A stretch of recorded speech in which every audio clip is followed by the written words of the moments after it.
Hi friends, मी आरोही. तर आज आपण पाहणार आहोत do you know notes and coins. म्हणजे तुम्हाला माहित आहेत का नोटा आणि हे नाणे. तर ही कोणती नोट आहे बरं? 1 नंबरची 50ची, मग 2 नंबरची 100, 3 नंबरची कोणती आहे 200 आणि सर्वात मोठी नोट 4 नंबरची आहे 500. आता पुढे वाचूयात आपण. Yash and Rama have come to their uncle's village with their mother. म्हणजे यश आणि रमा अंकलच्या गावाला आले. कोणासोबत? मदर सोबत. विलेज म्हणजे काय? गाव. आता there is a fair today आणि तिथली आज काय होती? जत्रा. Then when they left for the fair their uncle gave them ₹100 each. म्हणजे अंकलने दोघांना किती रुपीज दिले? 100. कधी? जेव्हा ते यात्रेला चालले तेव्हा त्यांना 100 रुपये दिले प्रत्येकाला. म्हणजे रमाला पण 100 आणि यशला पण 100. किती झाले त्यांचे? 200.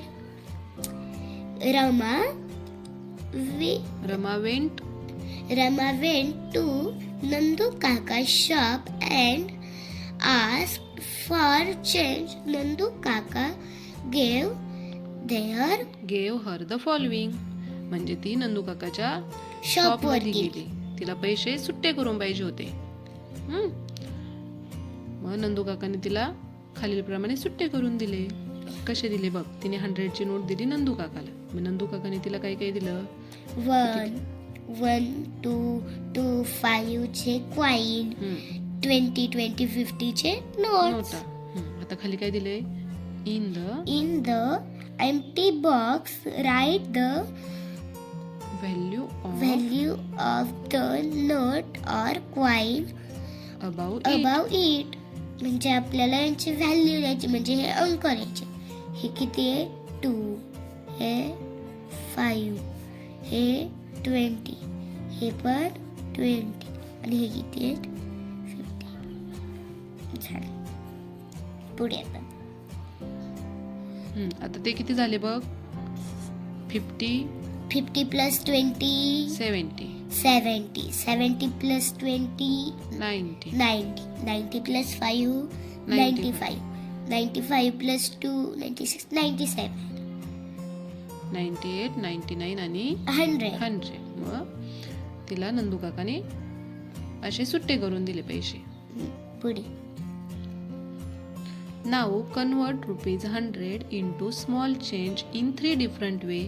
म्हणजे आता आपल्याला करू शकते का? हो. समजा तुला 100 रुपये सुट्टे करून द्यायचे 3 वेगवेगळ्या पद्धतीने. कसे करशील मग? लिहि बरं तिथं. हे 100 याचे हे 50 आणि हे 50 प्लस 50 किती होतात? 100. म्हणजे तू 50च्या 2 नोटा देऊ शकते. बरोबर. अजून वेगळ्या पद्धतीने कसं देशील? 100 20 20 20 20 20 20 20 20 10 झाले. आता पुढचा पेज.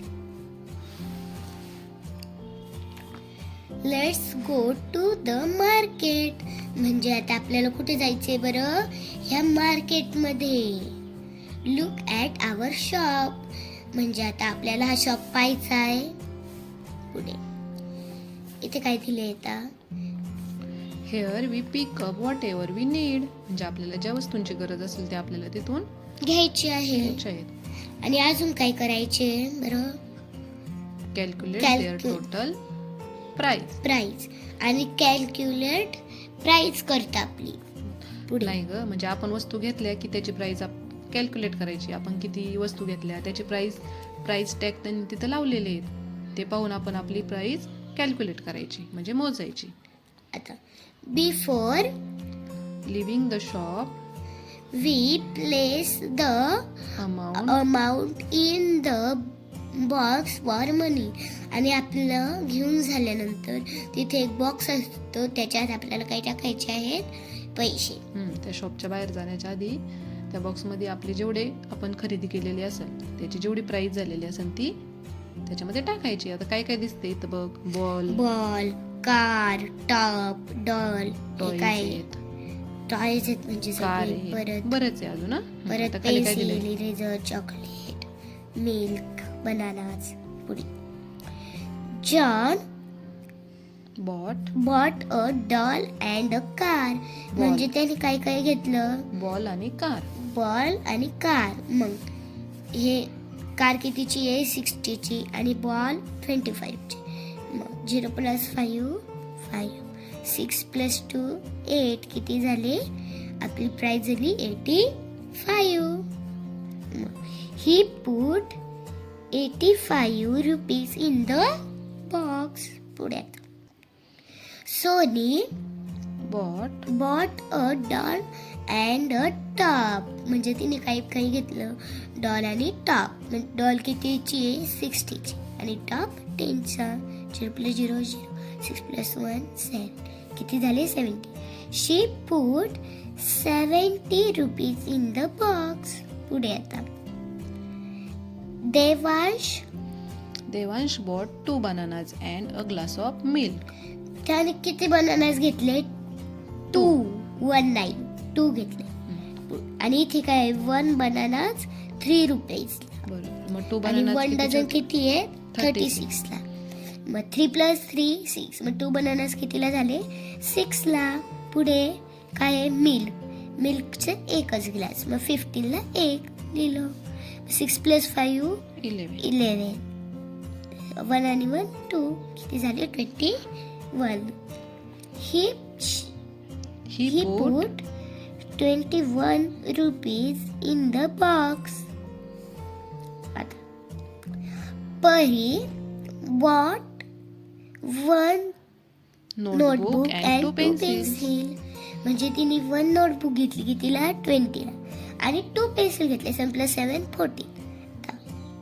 यांची बेरीज किती झाले? 34.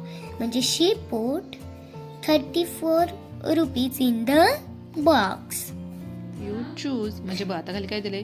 What would you like to buy from this shop after being the things. How much money will you put into the box.